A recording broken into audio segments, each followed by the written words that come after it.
Hi, friend. I am Jeremy Tank, and if you were watching this, I am your brand guy. What does that mean?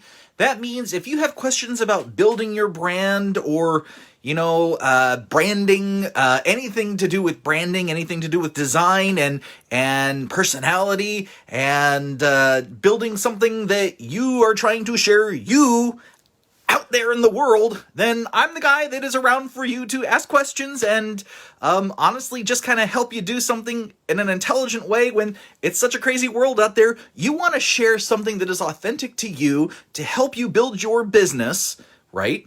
In a way that people will recognize you and value what you are sharing and want to invest in you. That's what building a brand is about these days. And if you are trying to do that, if you have a business, if you're trying to do something like that with your business, I'm the guy that you can ask questions all about that kind of stuff. Today, I wanted to talk a little bit about the Pareto Principle. And the Pareto Principle is this really cool kind of concept. And the concept here is that I know it in terms of business, so I'm trying to unbusiness it at the moment to share it with you because I want to apply it in places other than business, but I immediately go right to business. Basically, it has to do with consumption and processes and really boring economic stuff. That's the reason it's named after an Italian economist, because it doesn't sound like it's something interesting.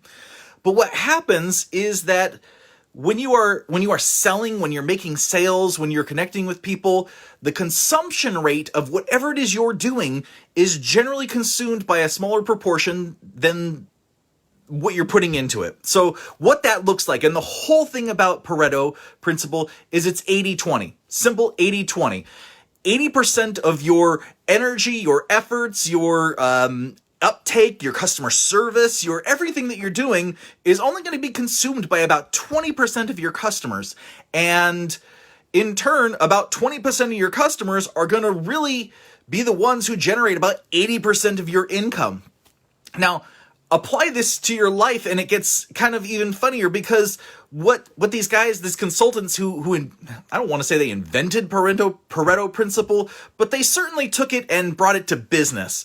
Because it used to be in real estate, 20% of the people owned 80% of the land, or 80% of the people owned 20% of the land. What happens is they started applying this to nature, to systems, to business. And what they found was this 80-20 breakdown seems to mysteriously, magically kind of sweep across all different sorts of influences. I know I worked with a cannabis company a couple of years ago that was split between the US and the UK, Great Britain, that whole area. And it was funny because I said, well, what's your breakdown? And they said, well, it's 80-20. I said, okay, 80-20 what? 80% of their sales were generated in the United States and 20% of the sales were generated in the UK. And they kept going, we don't really understand, but UK, it just is doing something different. And that's where we tend to keep things, is 20% of the sales. I said, okay, well, how much revenue is that? Well, it turns out they had quite a bit of revenue from over there. And it's just this breakdown of how and where the numbers go. So I just want you to kind of picture that, because it's less about the numbers, it's less about the sales to me and to you, than it is the energy. If you were putting, if you have a project and you put 80% of your energy into it, how far are you going to get with that 80%? How far, when you get it 80% done and that last 20% is yet to be done, where does your focus go? Your focus goes really to that 20%, but you're only going to put about 80% of your focus into it. It's these weird number games that, the more that you examine the world around you, the more you notice the patterns. There's just breakdowns in the patterns, and not breakdowns, but buildups and common things that go around and around. And, the Pareto Principle is an idea that you should treat your customers, treat your audience in a very helpful way across the board, with an understanding that that about 1/5 of them are actually gonna like provide, not provide, but are actually going to be interested in enough in your services to buy a whole lot and buy what you're looking for. But 80% of your audience is only going to want a little bit of what you consume, is only going to want about 20% of anything that you're offering them. And that's a harsh reality to sort of swallow at first. I'm not going to lie. At least it is for me. I don't know how you feel about it. But the idea here is that you start to develop sort of, it's called a value ladder. You develop a value ladder. You develop offerings that are not the main offering, not the hook that gets everybody interested in whatever it is you're doing. If you are a coach or a consultant, you know, a lot of times we come in as those roles and we help our customer, our clients, whatever that looks like.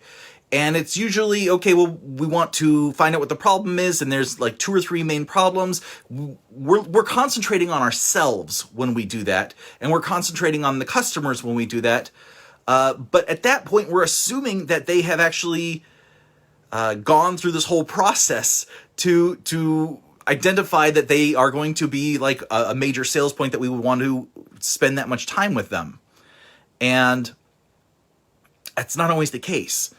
So what we do is break down our services into slightly cheaper boxes and create little packages. It's productizing who you are, what you offer.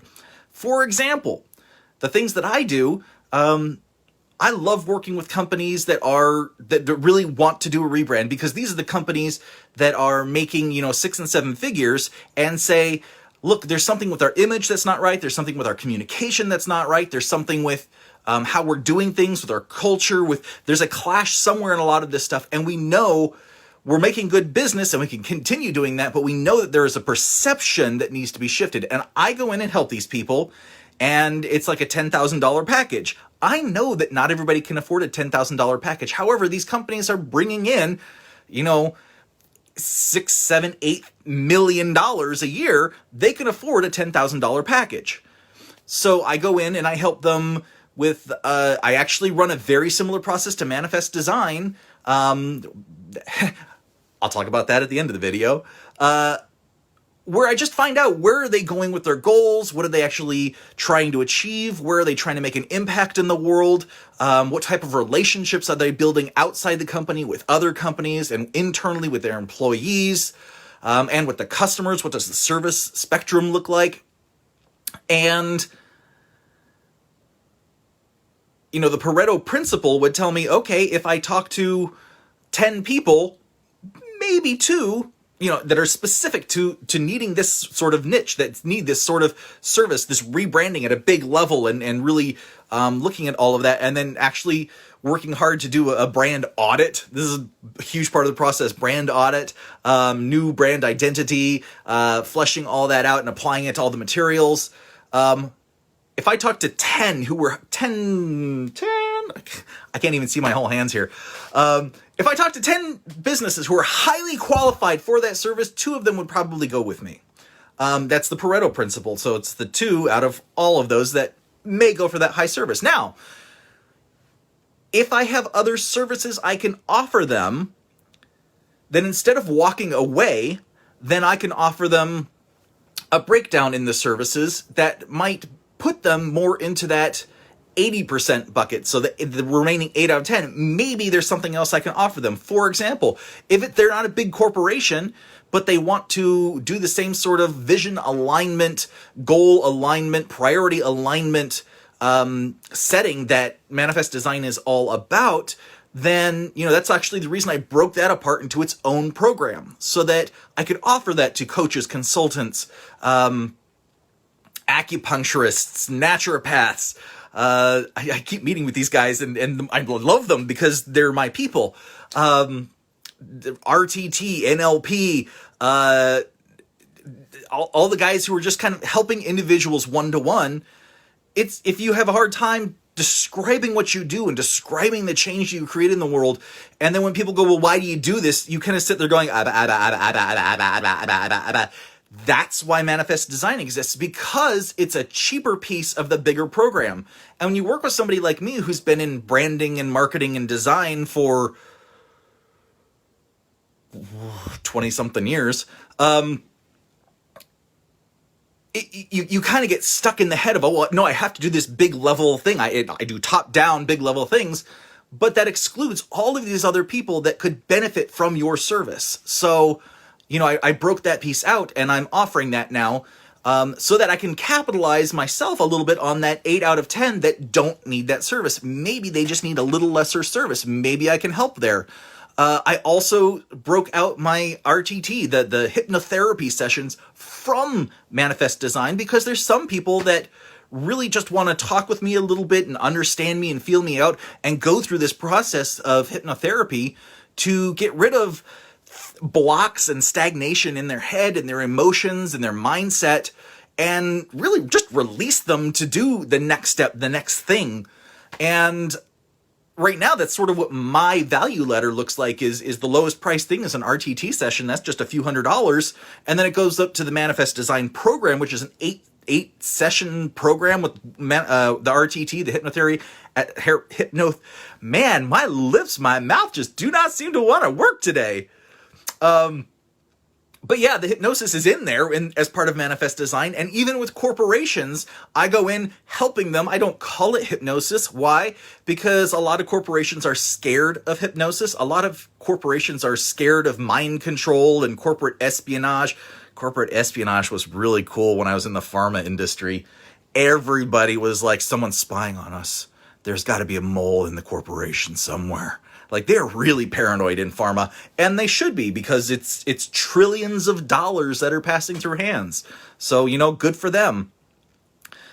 But that paranoia actually is sort of a trauma response and a constant, this is what I've learned since, is a constant trauma inside of the body, inside of everything that's going on.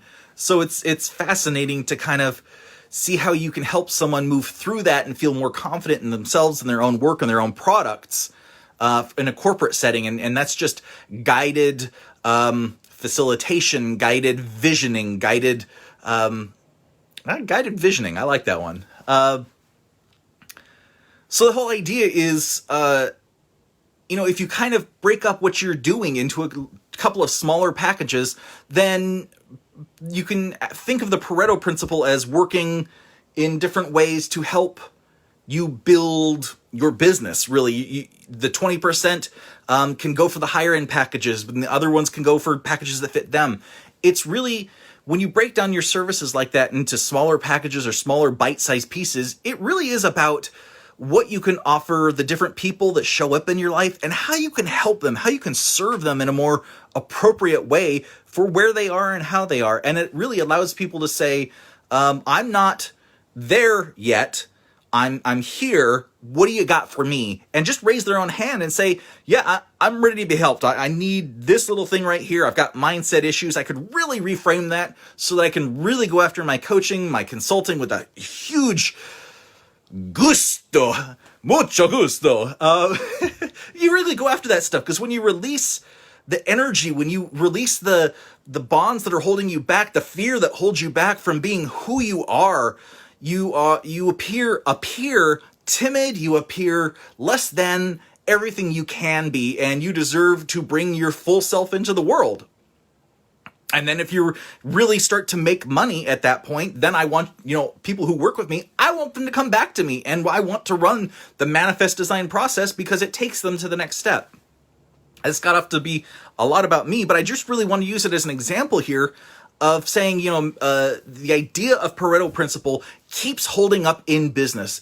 There is, when you're going towards a goal of something, there is a certain amount, a certain percentage, a certain piece that you need to put into it in order to get the results that you want. And sometimes it could be that 20% that gets you your 80% results.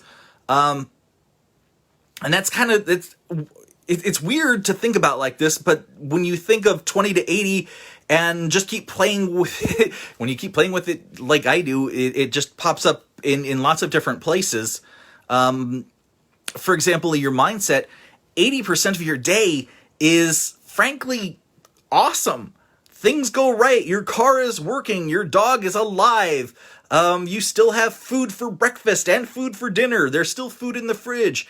And yet somehow, if 80% of the day is good, there's like 20% of the day that your brain is like, holy crap, we're in trouble. Nothing's going right. And in turn, that 20% of the brain tends to focus about 80% of your mind power. I've said this, I'm going to keep saying this over and over and over and over and over and over and over again. If you listen to me, you're probably going to get sick of hearing that contrast is a primary action in the brain, right?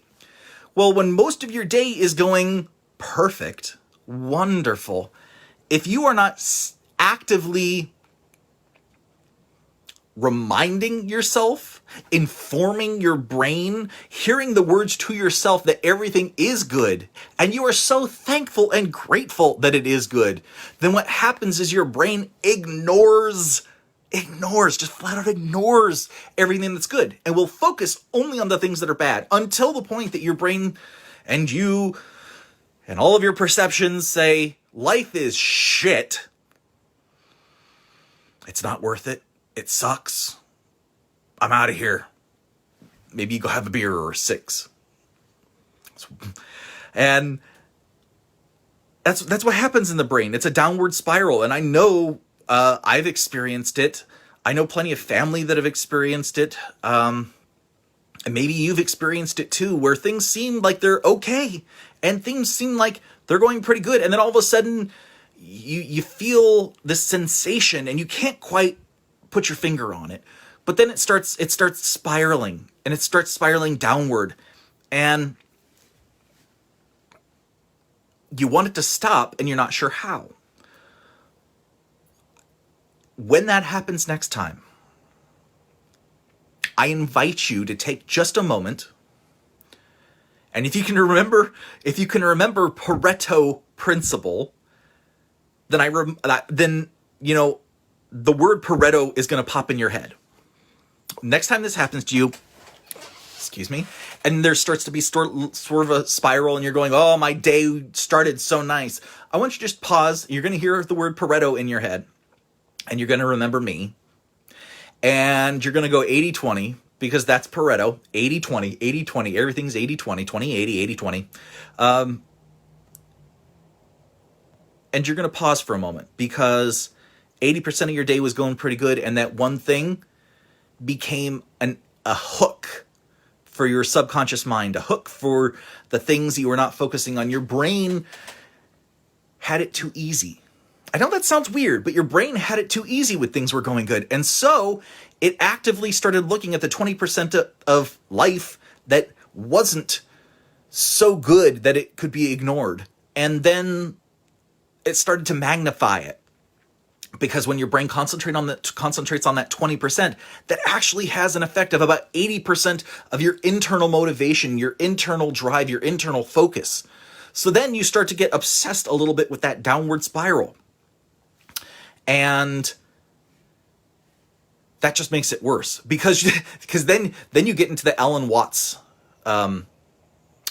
paradox. I'll call it the Alan Watts paradox. Alan Watts was a philosopher in the 50s, 60s, 70s, 80s. I'm not exactly sure when he died. Great guy. English, studied. I think he was a chaplain in the Catholic Church or Baptist Church, something like that. Then he ended up leaving there and going and studying Buddhism and Zen Buddhism in Japan and China, and writing a ton of books all about that stuff. And he said, look, there's a point when you think a thought and you don't want that thought. So you think, I've got to stop thinking that thought. But now you're thinking that thought and not thinking that thought. And then you think, oh, crap, I've got to stop thinking that thought. So now you're thinking that thought, not that thought, and not that thought. You're stuck in a spiral, and it just keeps going downwards. And the paradox is, you just want to stop. But your brain is so focused on that you can't. You just can't. In Buddhism, this is the desire cycle. You desire, and desire creates suffering. When you can't have a thing, the juxtaposition, the contrast of between you having it and not having it, the idea of the future, the vision of having it versus not having it, causes angst. It causes suffering because you don't have it and you think you should have it for some reason. So you desire not to desire. And then you desire not to desire not to desire. Then you desire not to desire not to desire not to desire. It just is a whole crazy cycle. So what do? Well, if we're looking to the Pareto Principle, there's actually an answer here, and that is to focus as much as you can on the positive. And I know that sounds really woo-woo, really spiritual answer to a mental problem. And, it probably is. But here's the thing. What we see in the science behind it is that when you appreciate the moment you're in, when you and by appreciate, I don't mean just sit there and go, yeah, fine. Life is good. Whatever. Fine. Yeah, I'm happy. No. I mean, you actively have to do something to shift the neuropeptides, the chemicals that surge through your system, that give you emotions, that tell your cells how to operate. How do you do that? First, write it down. Second, say it out loud. Third, do a little action. Stand with your hands on your hips, do a Superman pose or a Wonder Woman pose or something like that. The subconscious mind is not something up here in your brain. The subconscious mind is within the cells within your body, and their reaction to your blood, to your system, to everything that's within you, to the signals that they are receiving from the world, the light, the electromagnetic fields, even the proteins and the health of your blood itself. Your cells respond to that. It's called epigenetics. When things happen outside of you or even within you, it influences within you and changes how your cells duplicate, how healthy your cells are, and it actually, I don't want to use the word mutates, but it shifts the DNA. It changes how the DNA moves, and then when that DNA changes, it changes how that DNA duplicates. So actively changing your emotions, changing your state, changes your emotional state and your mental state. And by changing your physical body, you push that change into actuality. So what does this do?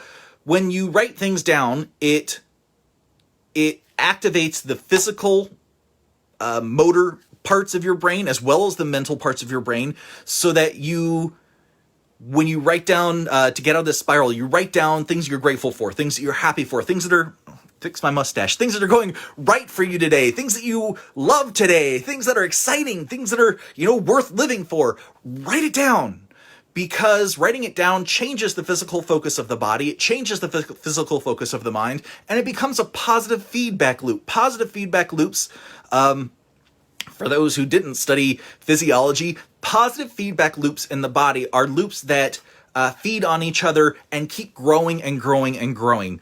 Negative feedback loops have like a single cycle and then hit a little hitch within the body, and then it turns it off. I can't even think of a good example here. I know pregnancy is a positive feedback loop, because it just, once it starts, it keeps going forward until the process is done. A negative feedback loop, I believe a good example might be if you've got a cut and you're bleeding, platelets stop the blood, right? It keeps going. The cycle internally of physical damage keeps going until red platelets stop the blood bleeding. And then there's actually signals within the cut, wherever it is, that tell the body, okay, it's repaired, you can stop now. So when you write something down, you activate a positive feedback loop. When you say it out loud, the brain not only recognizes what you just wrote, it recognizes that you wrote it, and when you repeat it back, it's the act of mirroring yourself. It actually goes in deeper into your conscious and subconscious mind. When you read it back to yourself, you believe it even more. And then when you stand up, if you stand up and put your hands on your hips and you read it again, you have shifted your physical, you have shifted your mental, and you are reprogramming yourself in that moment. So what happens? We look at the Pareto Principle. If you can do that and focus 20% of your time, I didn't realize that seems like a lot of time, but really what that means is like once an hour, read the thing, stand up and read the thing. You read it out loud, read it just to yourself. if you change the focus, what is that saying? Oh, it's so close. If you change the things you focus on, the things you focus on change. Okay? That's it. That is it. Yay me. The idea here is that when you change the focus from the negative 20% of the day to a focus on whatever happening is positive, regardless of the amount of time that it takes, it shifts the amount of space it takes up in the brain. So if 20% of your day is going meh and it's not so great, when you shift it to positive, when you start thinking positive, when you do these written, they're not really affirmations. They're just, here's what I appreciate. They're gratitude, right? They're gratitudes. And it's just saying that things are good. You actually occupy this part of the brain, and then it becomes a feedback loop, and it starts building and building and building until you don't notice the things that are going as bad. Or maybe they stop going bad because the energy around you shifts entirely. And that's how I use the Pareto Principle. I like to imagine that my day, regardless of what it is going 80% positive. And I realize that might only take up 20% of my brain, and that allows my brain to think of stuff like, what am I going to say in my next video? And all the stuff that I learned about how to sort of trigger their brain to change and be more positive, I just combine that with the same kind of thinking of, okay, where's the points that need this most? And the points that need it most are when we get stuck on that downward spiral, when we get stuck on the 20% of our day that may not be great, but honestly, the rest of the day is going pretty damn good. So enjoy it.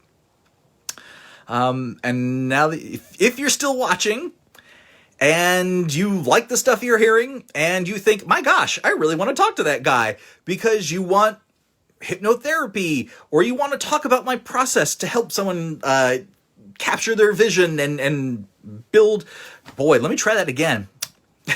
Somebody thumbs up that. That's hilarious. Okay. If you are a coach, if you are a consultant, if you are an alternative or complementary medicine provider, and you are thinking about upgrading your brand, you are thinking about what your brand means to you and what it means to the world and what it is you're sharing with the world, if you have not figured out your vision, your plan, your goals, your priorities regarding all this stuff, then if you sit down and do marketing, you are going to waste money. If you are going to sit down and just use any generic logo that somebody's cousin's son's former roommate came up for you, you're throwing away money. You're throwing away opportunity at that point. If you don't want to figure this stuff out for yourself, if you would rather not read 80 some odd books and spend years just trying to understand it or go get your own master's degree, I'm here for you.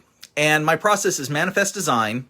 It's an 8-session process starting with vision, customer avatars, brand attributes, brand priorities, goals, beliefs and values. Turns out beliefs and values, super important to business right now. People don't buy what you do, they buy why you do it. So having an understanding of yourself and your goals and your values, super important.